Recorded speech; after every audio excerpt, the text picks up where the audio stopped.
All right, so we're in. We're doing it. All right. Oh, already. Here we go. Already? Yeah, I just decided to pull the trigger. So welcome back to Suspicious Minds. I am Burl. I'm Wade. All right, Wade. It's been a little bit. Nice to chat with you again.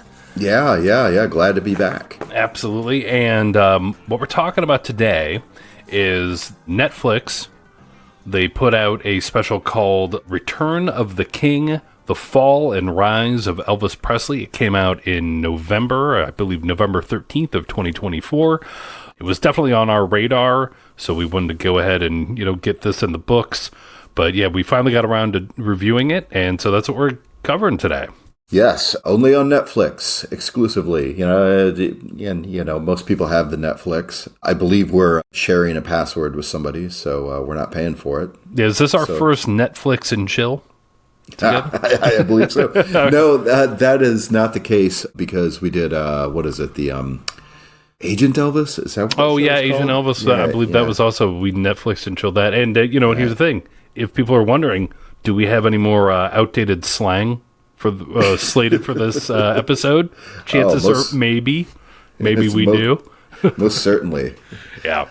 Yeah, no diggity. Let's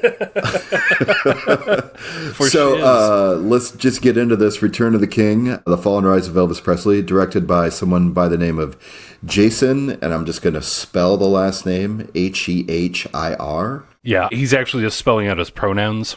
Yeah. Yeah, that's I think that's how he's doing it. So that's clever. He's done a lot of sports docs, a lot of true crime. Yeah, he did the Last Dance, which was the Bulls documentary, which was a couple years ago that I think everybody watched because it was during COVID. Yeah, I didn't see it, but I've heard good things. He's the guy who did the Andre the Giant feature-length documentary. Right. Yeah, I did see that. So that's pretty cool. So he knows his way around a documentary, is what we're saying. Yes, and this film is nothing if not professionally put together, I would say. Yeah, actually, I think it's one of the things I liked about it is it's very streamlined. It has some good information in it. Not all correct, but it has a lot of information in it. Sure. And it is done really well. I know they use a lot of good archival footage and interviews and audio. I think a lot of that stuff has been enhanced a little bit to make it sound better. And I think they do a really good job of kind of weaving the story of Elvis, like kind of the early 50s up till 68 when he does the special. Although I will say this, when I was watching the previews for it, maybe you got this impression as well. I thought it was going to be mostly just about the making of the 68 comeback special or the Elvis 68 special, whatever you want to call it. Right. And it's really not that much about it. I mean, there is 2/3 of it because it's about 90 minutes, I want to say. It's about 90 minutes long. And the first hour of it, they're mostly just talking about, although they do talk about the special, it's a lot about him in the 50s, him going into the army. It's basically just an overview of his career and where it was headed and some of the highlights, lowlights of it. Yeah. I was actually not a fan of the biographical rehash we got because, I was with you. I thought that it was just strictly going to be a documentary about the 68 comeback special, just all about hiring the director for it and the Colonel's expectations and Elvis getting a germ of an idea of what he wanted to do. But no, there was a 1-hour documentary about the life of Elvis that has to play out before we get to the special.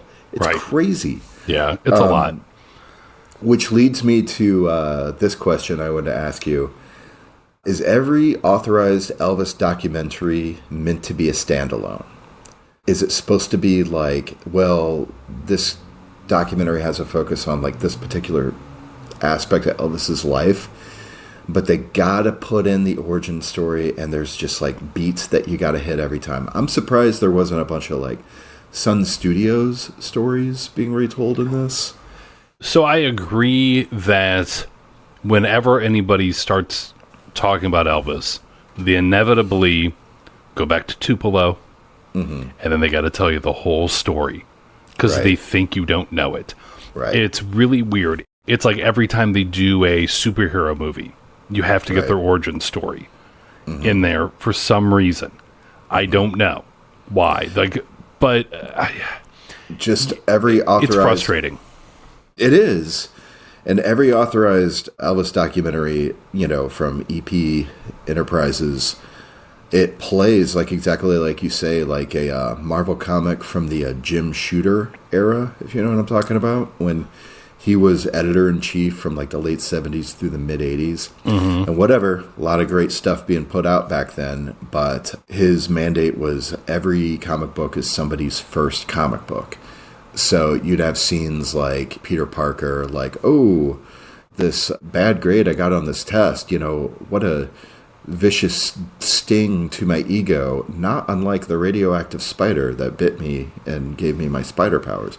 There'd always be like that in every single issue. Wait, so Spider-Man's the one that was bitten by the spider then? And Elvis. And Elvis was always bitten by a spider. That's what I thought. Right. That's how he got his... I think he was bitten by a radioactive identical twin. Or like a radioactive polecat. Yeah, that's it. but I digress. So, yeah, I really wanted to skip through the first hour and just get to the meat of it, because it's I don't know how many times I can see this material again. I totally agree that watching this, at some point I was like, let's just get to it already. Right. I don't need to know that he went into the Army. I know that he went into the Army. And maybe it's just an impatience thing. Maybe it's because there was the Baz Luhrmann movie that came out a couple years ago, and Baz Luhrmann is in here. He's one of the talking heads. I don't know what the decision is for that. Maybe it's to pad it out. I'm thinking that a lot of the new stuff, it's meant for new fans. So I think the idea is that they need to keep building the base of Elvis fandom and feeding that. So a lot of people are like, hey, I want to watch this thing about Elvis. I don't know much about him. And then they get it. They see this on Netflix, and then they kind of get a little bit more than just the special. Right. I'm guessing that's what it is, because I think that most fans that have followed Elvis for years, we already kind of know all this stuff. So maybe it's not really for people that have followed or read books about Elvis and all this. It's not for the scholar. No, it's not. It's for a casual fan or somebody who's new to the story, which... Or it's for somebody, or could be somebody who's just trying to Netflix and chill. And they're like, hey, get somebody over here, and it's you're looking at that Elvis, that nice looking mug of his. Yeah. Get somebody in the mood. And, just the documentary genre's favorite subgenre, which is just glowing testimonies from famous people prattling on and on about stuff that they pretend to be experts about. I got a lot to say about the talking heads in this movie. We should do a roll call of famous faces that we see. Well, first of all, you get Jerry Schilling and Priscilla. Correct.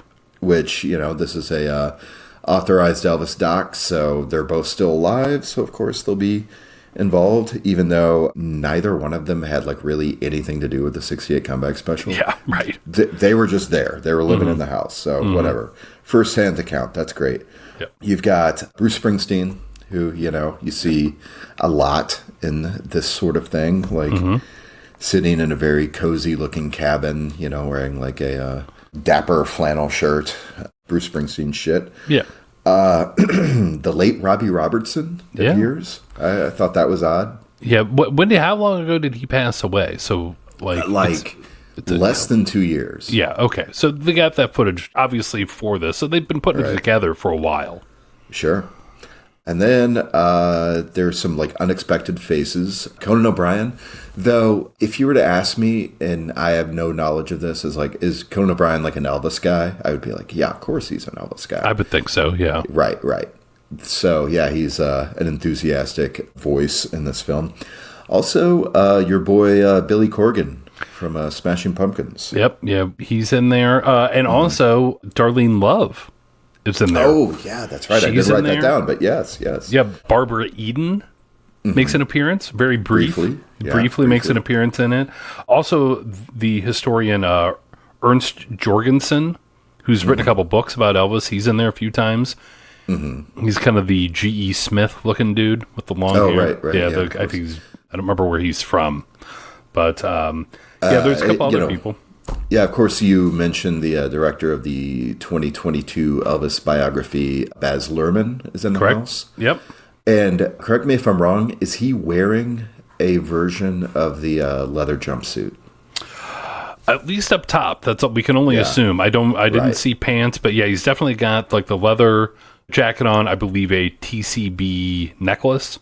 Sure. You know, kind of a choker more than regular necklace. So I don't know. It's maybe he's coming from some sort of meetup. Yeah. Something. He's got something else going on afterwards. He's very stylish.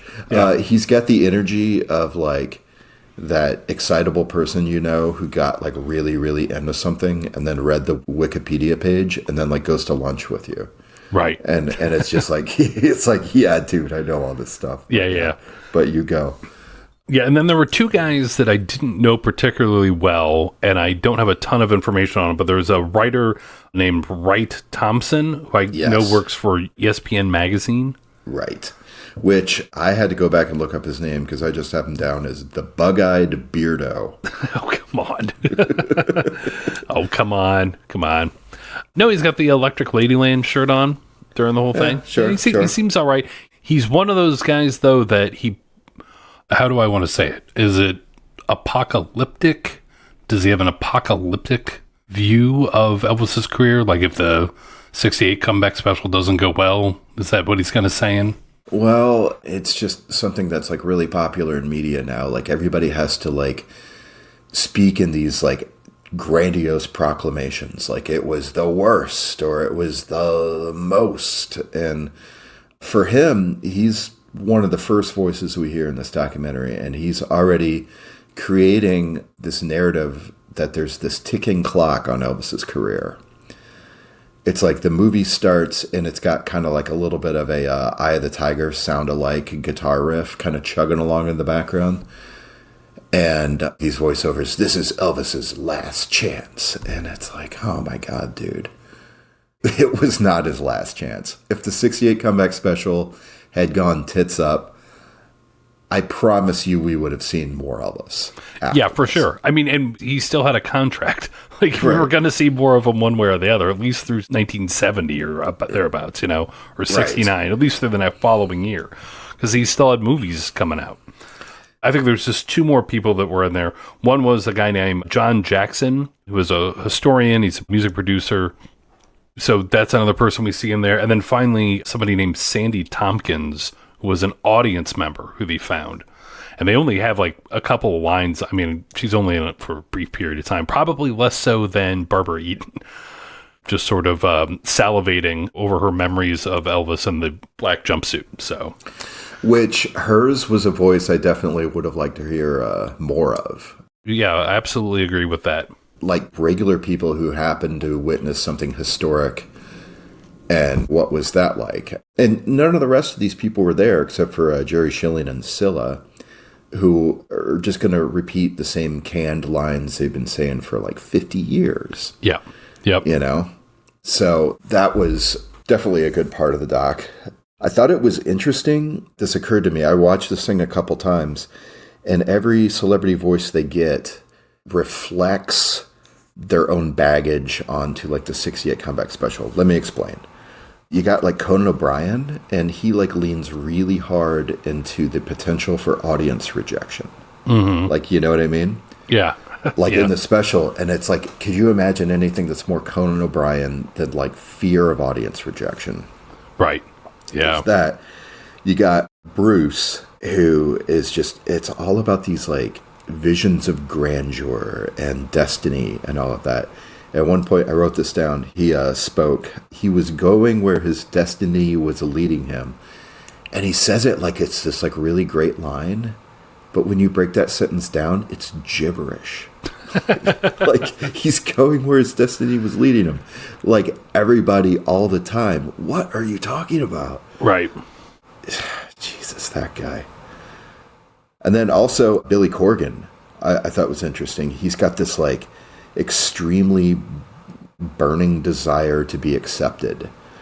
And that's what he's kind of like laying on Elvis about the 68 comeback special. Who knew he was a fan? But apparently he is. He is a fan. He comes off as a fan, definitely. And I think, I won't say jealous of him, but he does say, like, catching Elvis on stage with the guys in the band, he's like, that's Elvis every day. Like, you could just, you could put that on endlessly. You could have 10 more specials just like this, and we'd be sitting here talking about all 10 of them. And here's the thing, he's probably right. He is. He is. If he had done it once a year for the rest of his life, definitely would have watched him. I'm with him. I honestly don't know why that they didn't think like, oh, well, that went so well. Let's do like another one like next year. I guess like the concert schedule was too much or whatever. Whatever. The Colonel knew where the money was. So like obviously Elvis was doing where the money was coming from. So they do kind of mention in the beginning that he, at this point, had not been on stage in front of a live audience in 7 years. So the last time he had performed was on March 25th, 1961. And it was for a benefit for the USS Arizona in Hawaii. So that's the last time he'd been on stage in front of a live audience. So that's a long time. It's maybe a little over 7 years. So he got out of the Army like what? He was like 23, 24, and he was 33 in the 68 comeback special? Yep. So however many, that's like his prime performance years right there. And For he sure. like squandered him doing the movies. And that's the thing, I think ours is a podcast that is extremely forgiving when it comes to Elvis movies. Way more than like your average. Yeah, absolutely. I mean, there are some that are not great, but even the ones that are not great, I mean, you know what you're getting. I'm not going into it thinking that I'm getting cinema. Well, right. Because like the worst movie he ever did still has a ton of Elvis in it. So like, how can you hate it? Exactly. But, I understand that culturally and really from the Elvis Corporation on down, like everyone's supposed to like view those movies as like a low point in his career. And I'm like, okay, we can go with that. But then you had old Bug-Eyed Thompson in this movie basically shitting all over the 68 comeback special production numbers. And I'm like, oh, I didn't know that we hated those now. It's like, it's really hard to keep up with this like shifting groupthink over what Elvis material we're supposed to be disregarding now. But I swear I've never heard anyone complain about the production numbers. They're not that bad. And the thing is, back then, that would have been just standard.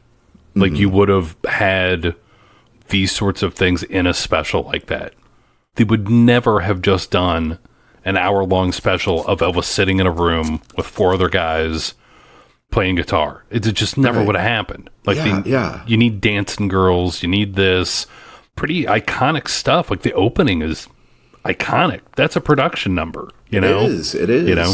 With the red background, and they're kind of aping the Jailhouse Rock, and they kind of stop, and he's like, he's in his own name, just playing the scratchy guitar by himself. Oh man, that's awesome. That's a brilliant production number. Right. If I Could Dream is a production number, Exactly. Like the like letters in the background, the Elvis spelled out in the background. So I don't know what this guy's talking about. I've always loved all that stuff. Like, some of them are not great, but yes, I mean, there are hits and misses with it. So the Elvis special is 50 minutes. Mm-hmm. And the documentary we watch about the making of it is 90 minutes. We see that's the problem. Yeah. We're having an issue here. Yeah, we should have watched the 68 comeback special, and I think you get everything you need out of that. It kind of tells its own story. It's like, I don't know, it's just so objectively awesome. Yeah, some really good stuff in it. But that's not what we're talking about. I mean, we're talking adjacent to it. So what we're saying is Elvis hadn't been on stage for about 7 years. This is, and it's kind of the run up to this. They do kind of talk about all the movies and all that stuff. And I think the idea, now, I think the reason that Elvis didn't really tour as much is that early on in his career, I know he didn't like to fly. And I think the logistics of touring the United States and abroad, not flying, would have been pretty difficult. So in the Colonel's mind, Well, you just get him in movies, and then he can be in a bunch of theaters every day, over and over again. Sometimes 3-4 shows a day, making money, and he can sit at home, which in a way is kind of genius. Now, we are very forgiving about the movies. They did get very formulaic, and they got cheaper and cheaper, and kind of kept the money and all that stuff.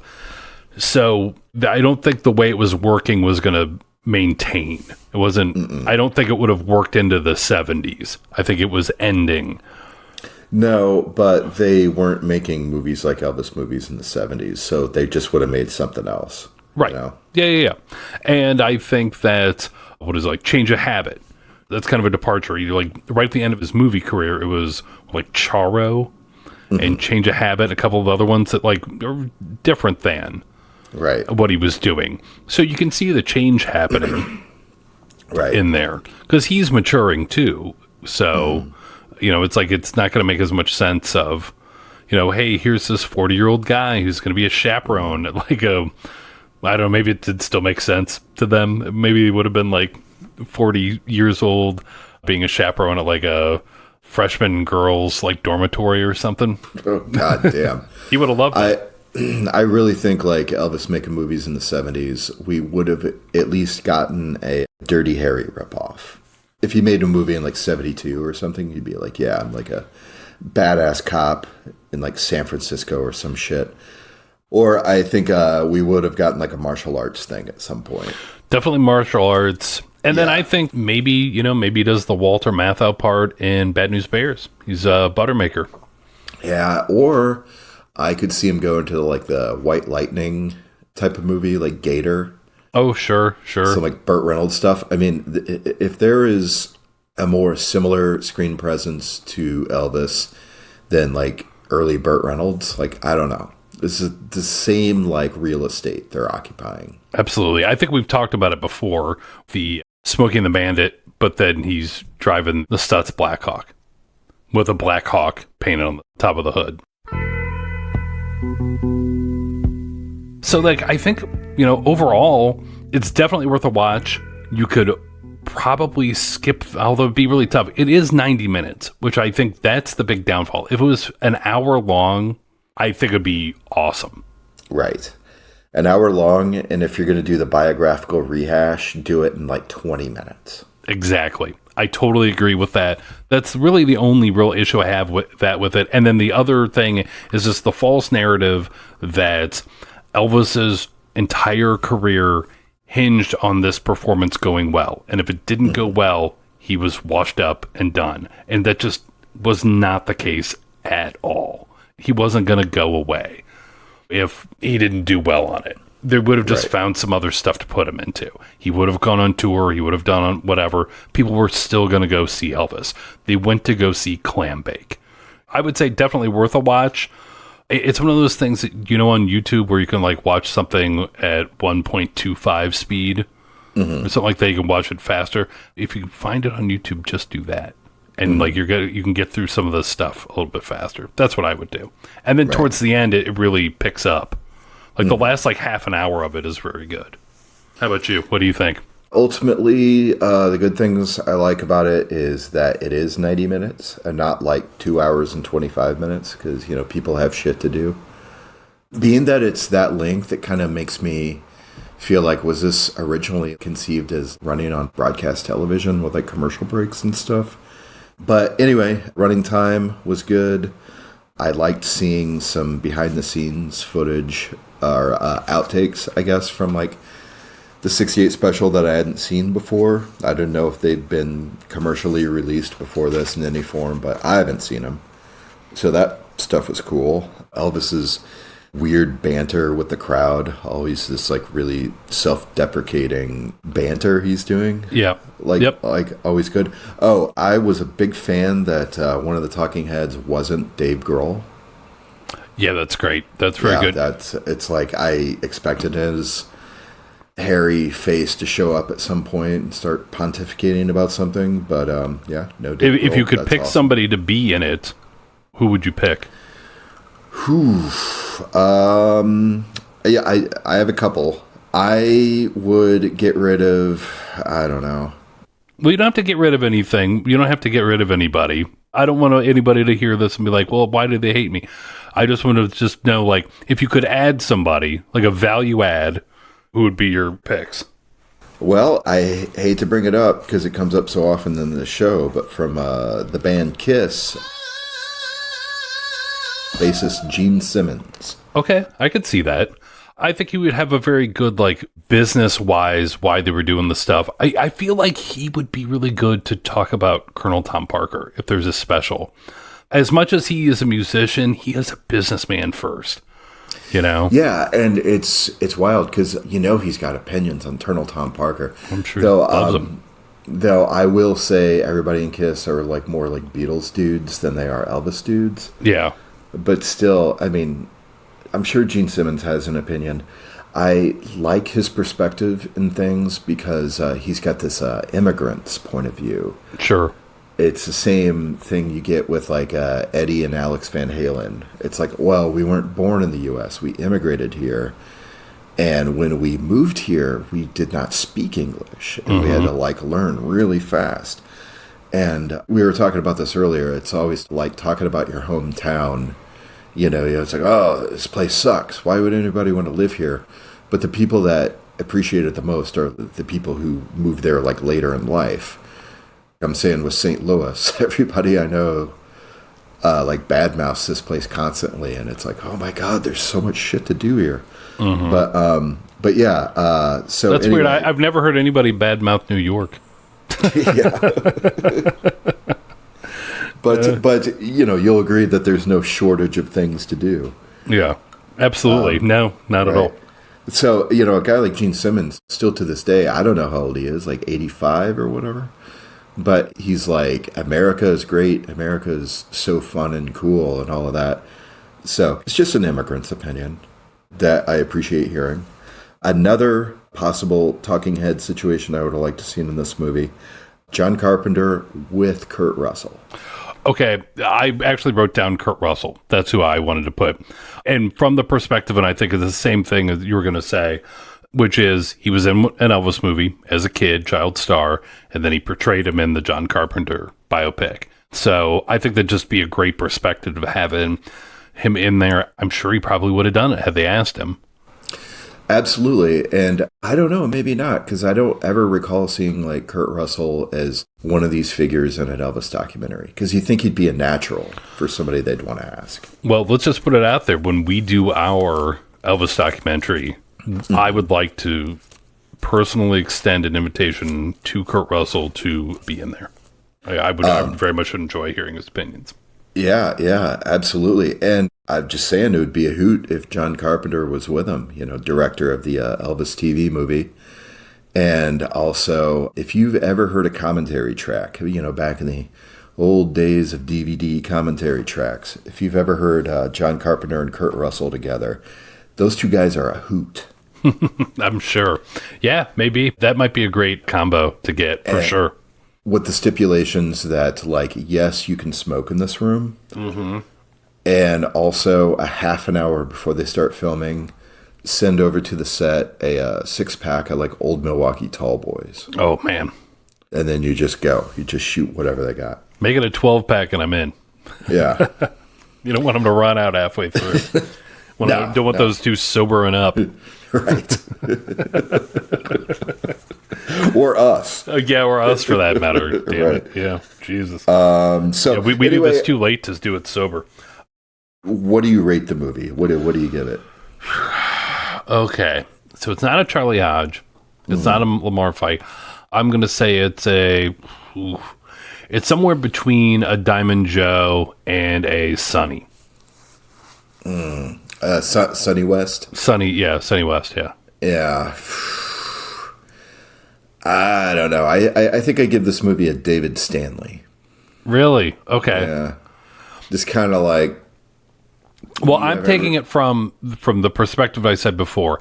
I think it's, if you don't know anything about Elvis... Yeah. And you're coming into it and you're like, hey, I want to watch this thing. And then it has the backstory. It has this narrative in it. A little bit of it's false. But still, I think you're getting a lot of good info and a lot of great footage. and you get to see quite a bit of people that, not necessarily all of them interacted with them, but some really good talking heads in there. That not all their perspectives are the freshest, but still, it's very entertaining. And the other thing is, we do an Elvis podcast. I think the idea that there are out people making new content like this, I want to see more of it. I mean, I'm going to rate it a lot higher than Agent Elvis. Okay, good point. Good point. Well, I'm just saying that if you're like an Elvis mark, and because me and you are Elvis smarts, okay. If you're an Elvis mark, if you're a jabroni off the street, if you're like Fatima north of the eyebrows or whatever, I would give this movie a Jerry Schiff. Okay. All right. There you go. But, if you, have some like actual intelligence about Elvis and you're like an old head, I'll give it a David Stanley. Okay. All right. Fair enough. Yeah. Fair enough. Well, I guess we will kind of move on from the documentary, the Netflix documentary, and move on to the next part of the show. Before we do that, though, we should talk about our sponsor for tonight's show. Do we have a new sponsor? We have a new sponsor. I'm going to tell you a little bit about our new sponsor right now. Introducing Kiss and Tell, the new board game that brings the blood-spitting fury of Kiss right to your living room. Share your most outrageous date stories, challenge your friends with daring prompts, and let the heavy metal magic rock and roll over you.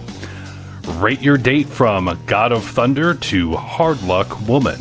Find out if your date puts the X in sex or if they were a real psycho circus. Did they pull the trigger of your love gun or send you running to Dr. Love? This game is worth a deuce, and you've got nothing to lose. Next game night, make it hotter than hell. Play Kiss and Tell. Rated for players from Christine 16 to Immortal Elders over 93. That's good. Well, I feel like I could take a deuce right now. Or as we call it in this house, a hot in the shade. You know what? We just call it a Peter Criss solo album. Watch it, buddy. Oh, man. Tonight, the Wayback Machine goes all the way back to Tuesday, December 3rd, 1968, the original air date of the so-called 68 comeback special, which was actually called the Singer Presents Elvis? It was just called Elvis, I think. Anyway, got to start out with the amazing fact that this exact date was the day that Brendan Fraser was born. Wow. Yeah. It's pretty crazy, cool. Right? Pretty cool. Yeah. Not conceived on that night, but born. Obviously not. Yeah. A lot of classics, man. Yeah. Encino Man, The Mummy. I don't know. Some good stuff. Good for him. Yeah, he does all right. He's great. Also, another amazing fact about this day. This day was just like amazing. It's the birth date of Montel Jordan.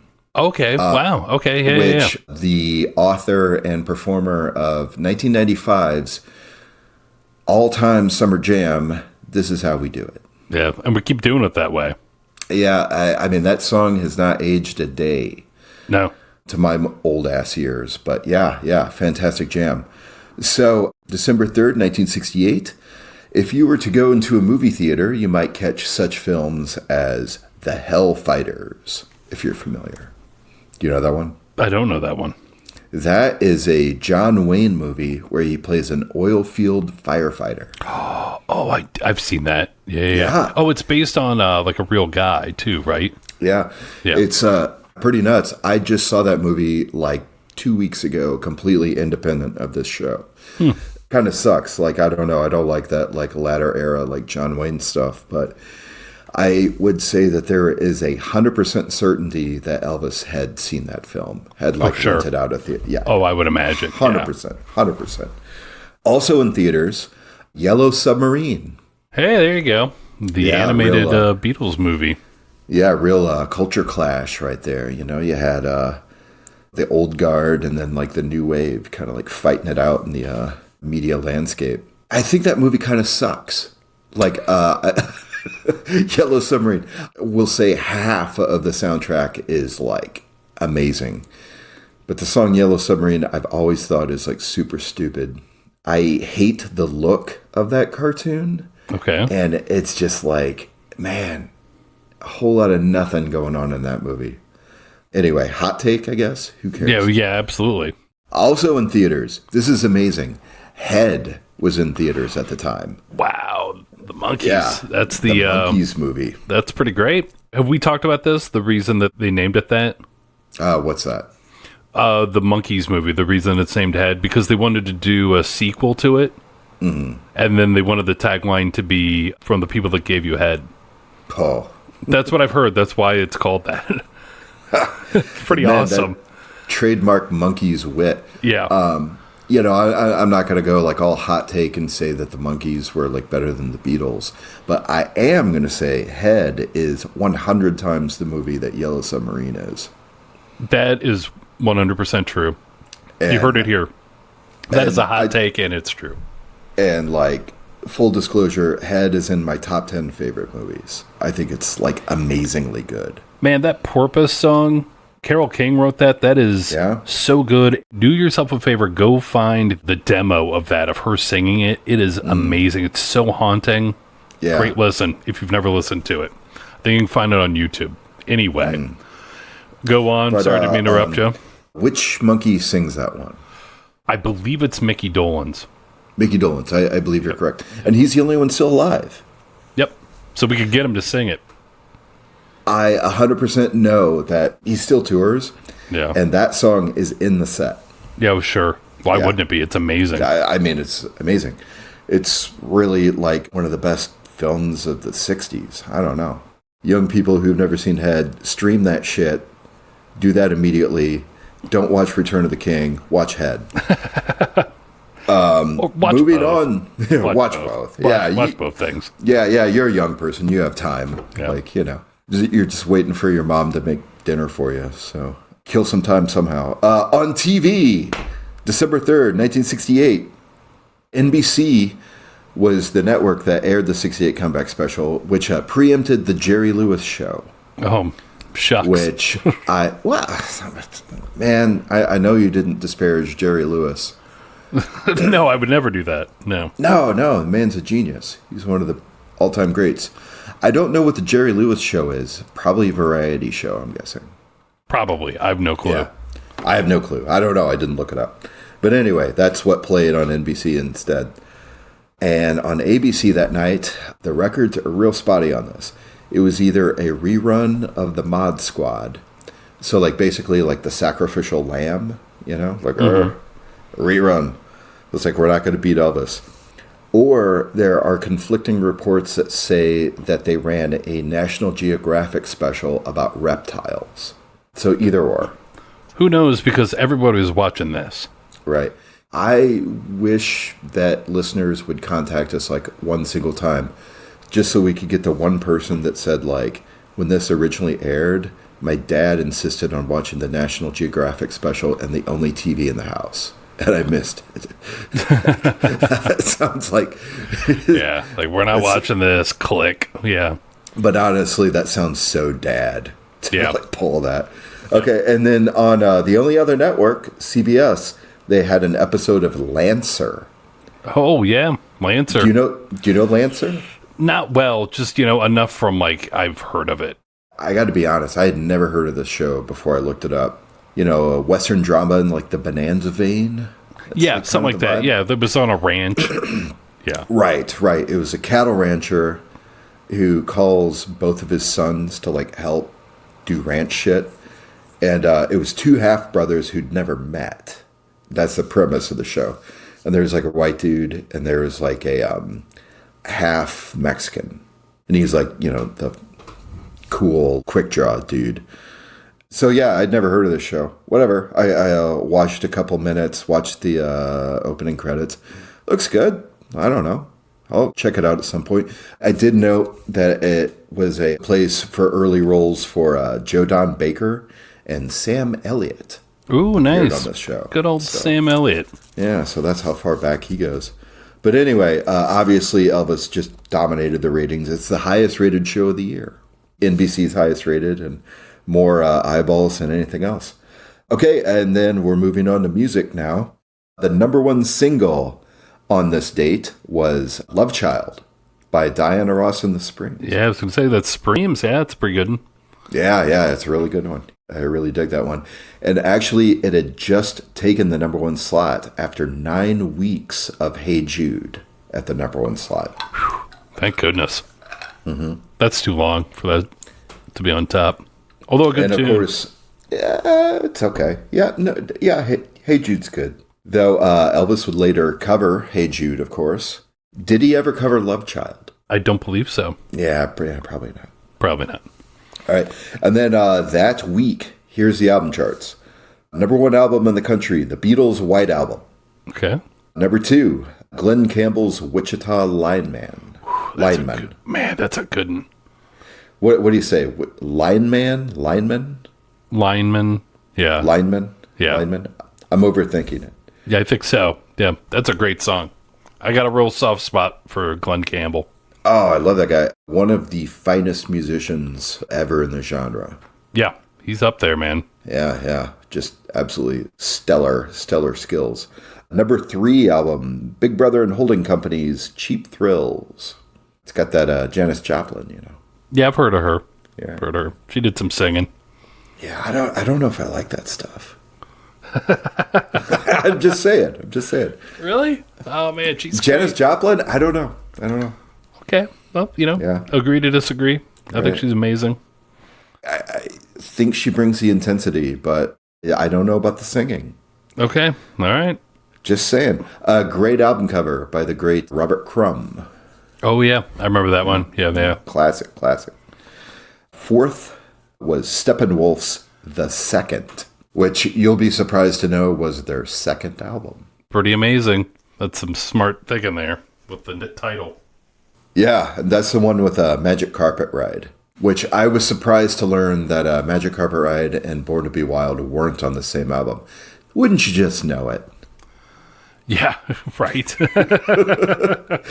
This is why K-Tel compilations exist. Right. Yeah. Who wants to buy 2 Steppenwolf albums? But, I will say, the deep cuts are, still pretty rocking. It's a good band. Yeah. I'm a fan. Yeah, Steppenwolf's good stuff. And the number 6 album is Judy Collins with Wildflowers. Do you know that stuff? Judy Collins? Yeah, I know Judy Collins. I'd never heard that stuff before. I had to look it up, and it's not my thing.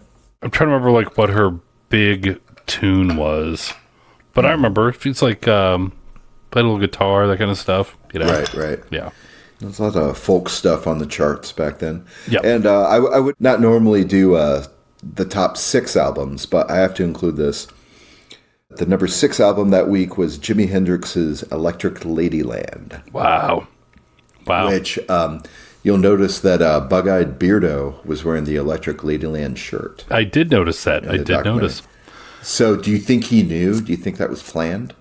This is an album that was on the charts when this special aired. No, I think that it's probably just a music related, so we just kind of put it on. Mm-hmm. Sure. I think that's what it is. Yeah. It's probably a lot more plausible. But yeah, Electric Ladyland, man, that's got Crosstown Traffic. It's got Voodoo Child and All Along the Watchtower. It's just got all the bangers. It's got a lot of tunes on there. Yeah, I would just go back to it. I think that Wright Thompson guy, I'm just assuming the guys that were doing the documentary were just in there on break at this bar, and he just happened to be there, and they just wouldn't stop talking to him about the 68 special. Yeah, his whole tableau in the documentary, he's filmed in a bar, sitting on a bar stool, staring right into your soul. Yeah, directly into the camera. His eyes are about to pop out of his skull, and it looks like the last place in the bar you would like to end up. Yeah, It reminded me back in the day, me and you. It's okay, take 3 discrete steps back, then turn around and run as fast as you can. Yeah, pretty much. Yeah, away from whatever that is. Yeah, I gotcha. No offense to the guy, but yeah, he did come off a little creepy. Yeah, anyway. Yeah. What are you on his payroll or something?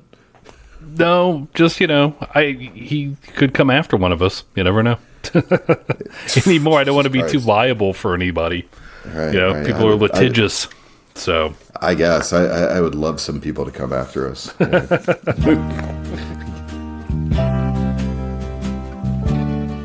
What else you got? Anything? Just a couple things. Not about the Wayback Machine, but just about the special itself. Just a brief thing I wanted to bring up. Okay. When Elvis is doing his in the round thing, I'm not talking to like with the other dudes. He's just like got a microphone and a guitar. And he's like in the round, and he's like in this like very small little area. He's like a caged animal. Just your opinion on his hair during this segment. Is this the best case scenario of like hairdo falls apart during an intense performance in the history of like popular culture? You know what I'm talking about? Yeah, because it's definitely, there's a lot of structure going in there. There's a lot of hairspray and whatever, and it just sort of falls into whatever it becomes. And he kind of had a lot of that. It's a nice departure from the movies, because in the movies, it is so shellacked. That never happens. Almost ever. Especially like later in the movies. So it's very nice to see that his hair is actually hair. That's exactly what I'm saying. Because like we had spent, as an audience at that time, like 8 or 10 years, never seen his hair move. And then he comes out on the stage and his hair looks like it does in the movies. But after like 90 seconds, the hairdo is falling apart. There's things getting dislodged and going into this like unkempt array on his head. And I'm saying this is the best case scenario in pop culture history of like a well-coiffured head falling apart during a performance. This is the coolest that's ever looked. Yeah, plus it's on Elvis. It's like looking about as good as he's ever going to look. So it's true. And part of me thinks he's chasing that haircut for the rest of his life. For sure. That hair situation. Like, oh man, well, it's always got to be like super black and whatever. Not only like a phenomenal singer, but just as like a hair dude. Just like one of the all-time great hair dudes. Yep, for sure. For sure. All right. Well, Wade. So that's it with the Well, this does bring us now to your favorite segment of the show, which is Would You Believe? Oh, good Lord. All right. So, would you believe one of the songs in the Elvis special was Guitar Man, originally done by Jerry Reed. Now, would you believe that James Burton and John Wilkerson could not figure out the guitar chords to Guitar Man, so they had to go and find Jerry Reed while he was on vacation and fly him to the studio and teach them how to play the song? Would you believe? Okay, I'm just going to go ahead and say I don't believe this, and I'll tell you why. Okay. Because I'm not necessarily speaking for John Wilkerson, but I think there is nothing in this world that James Burton cannot play as a guitar player. If he came up in the era of Eddie Van Halen, he would have learned that shit immediately. I think James Burton is one of the all-time great prodigies on guitar. But I will also say Jerry Reed is one of the all-time amazing guitar players as well. So it's a plausible story. But I'm going to go with no, because I have too much faith in James Burton. Okay, you're right about James Burton being amazing. However, they didn't know what the hell he was playing. So he was on a fishing trip. They had to go find him when they were recording that. So that is true. Yeah, can you believe that? Because I can't. He's in a weird tuning. So he has some weird tuning that they didn't know. They're like, we do not know what the hell he's playing. Right. All right. Just like that footage of somebody coming up to Neil Young, and it's like, how do you play Cinnamon Girl? What is happening? And then he tunes it down a half a step, and they're like, oh. Yeah. Right. Exactly. Same kind of thing. So in the special, we saw Robbie Robertson from the band, and this kind of led me on to another thing. So you're familiar with Levon Helm from the band? Of course. Oddly enough, did you know that Levon Helm got his first drum lessons from DJ Fontana? Would you believe? Oh, man. So, DJ Fontana was in the fold pretty early on, but I don't know if it was, like, early enough for him to be, like, local to Memphis. I don't know where Levon Helm hails from. I'm going to say I don't believe that one. Yeah, that's right. That's false. I made that up. So, good call. Good call. Okay. All right. But once again, very plausible. Very plausible. So, here's another one for you. This one I thought was pretty funny. Conan O'Brien, we were talking about him. Conan O'Brien was picked by the producers to be in part of the doc because of a signature pompadour. Would you believe? I am going to believe that just because, like, they just naturally figure he's an Elvis guy. No, that's false. I made that up. Sorry. All right. Just the dumber it is, I'm more inclined to believe it. Right? Because all the stuff in his life is kind of ridiculous. So, yeah. And all things adjacent to Elvis. It's just like, I guess that makes sense. So while this was going on, around this time, Elvis filmed Live a Little, Love a Little. I'm not sure if it was right before or right after, but it's right around the time of the special. And that was the director Norman Taurog. Sure. It was his final time directing a movie. And would you believe he went blind shortly after that? Would you believe? Yes, I would believe that. I remember hearing this story. Yeah, that's true. Yeah. Totally true. All right. And then what's weird is I was reading about that, and then I went down a little bit of a Norman Taurog rabbit hole. Would you believe that Elvis once bought Norman Taurog a stuffed moose as a present? Would you believe? I'm just going to go ahead and say I don't because it's super stupid. It is false, and it is really stupid, and he did not do that. All right. All right. But plausible still. Still plausible. Right. Yeah. All right. I believe also Speedway was another movie that came out right around the time of the special. It came out in 1968. One of Elvis's co-stars in that film was none other than Bill Bixby. Mm-hmm. Would you believe that Bill Bixby hosted not one, but two specials about Elvis sightings? I am going to believe that. And the reason that I do believe that is because I watched them both with Pat of Elvis Book Club. There you go. See? There you go. It is true. Yeah, he did. Yeah. Two of them. One was called The Elvis Files from 1991, and the other one was The Elvis Conspiracy in 1992. I have at least one of those on VHS. And probably still pretty good watch.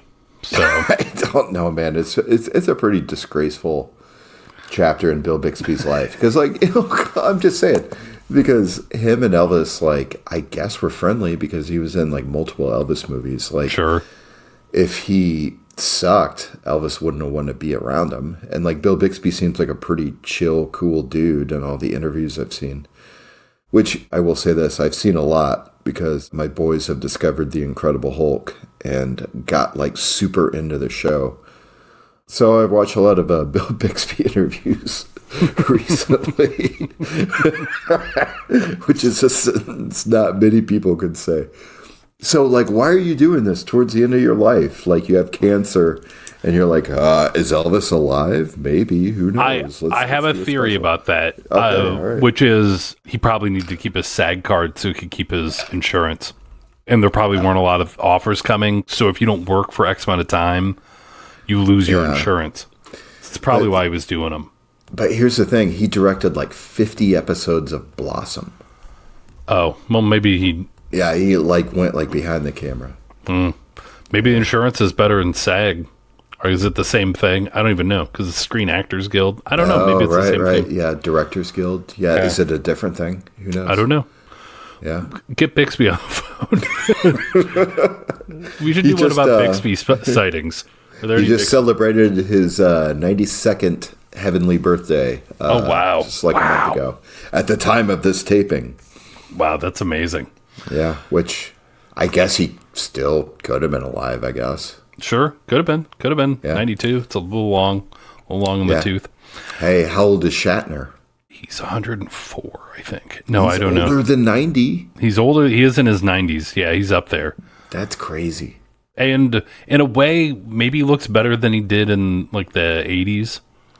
he still seems so like hale and hearty. I don't know what the deal is. When he first was on Star Trek, great toupees. Yes. Amazing toupees. Yes. Then, like, Star Trek the Motion Picture came out. Not so great of a toupee. All the other Star Trek movies, horrible toupees. Yeah. Then at some point, he gets some, like, good ones again. Or I don't know if it's a hair transplant. It's some hair system he has. And it looks great again. But it was like, it's a real dark time in his life in, like, the 80s to, like 80s and 90s.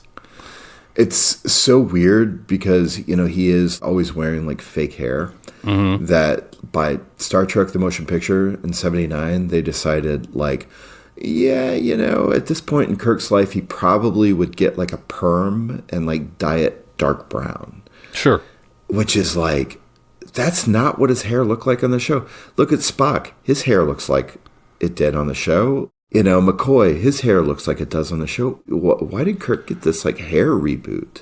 I think that's just how it was probably just easier to just slap a wig on, and all the wigs kind of look like that instead of like, sure, you know, trying to give him a little bit of a widow's peak. Who can say? That's something for our Star Trek podcast.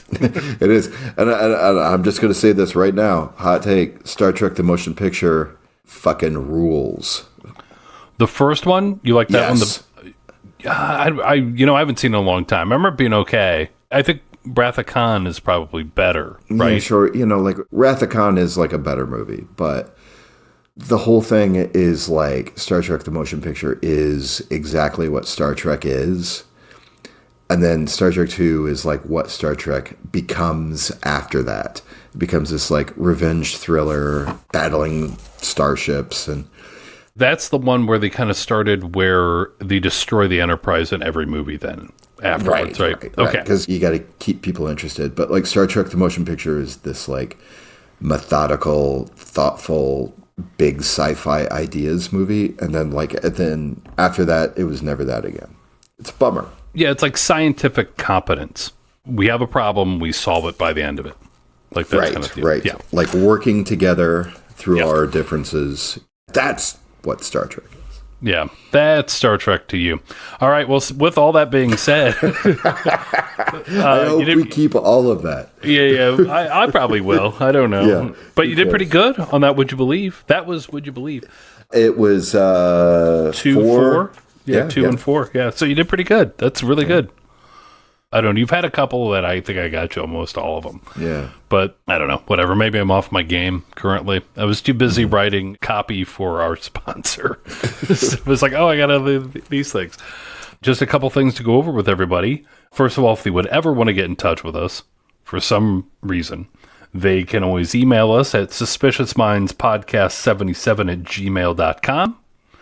Or if that's not your thing and you want to send us a text or leave us a voicemail, which we may or may not use on the show, you can contact us at the Suspicious Minds hotline, which is 773-389-4276. And then there's obviously some social media stuff that you are aware of. Yes. Check us out on Instagram. We're Suspicious Minds Podcast. Pretty easy to find. We're the only ones called that. Got a lot of cool pictures up, a lot of fun facts, and, you know, that sort of a rigmarole. Or you could always visit our Facebook page, Suspicious Minds Podcast with Wade and Burl. I promise I will put some fun stuff up there, but you can't hold me to that. And I think that is it as far as social media goes. There's got to be a new one we need to get into. Well, I think the Blue Sky... Blue Sky is a new one. Maybe that's the one to check out. Oh, they could also check us out on YouTube, if you want to check us out on YouTube. Oh, yeah, that is correct. We do have a YouTube channel. Which is the Suspicious Minds Elvis Podcast with Wade and Burl. Yes. So, check us out there. Well, I guess that about wraps it up. You know, we'll have to see if they come out with another Netflix documentary. We can Netflix it again. Get back on there. But, yeah, I guess, Priscilla's going to see how many... Elvis documentaries she can notch under her belt before. It's going to be a bunch, man. Yeah. I've got a feeling there's just going to be more and more coming. Ever since the Baz Luhrmann thing, it just seems like there's stuff kind of coming out regularly now. So sure, it's all right. It's good for us. Good for the biz. And of course, I'm sure she has like a favored nations clause for like documentaries. Like, well, whose talks the most? Bruce Springsteen? He gets like 6 minutes. Well, I want 6.5. Right. You know? Yeah. Yeah, probably. All right. Well, I think that'll about do it. Until next time, I have been Burl. And I continue to be Wade. All right. And we'll catch you next time.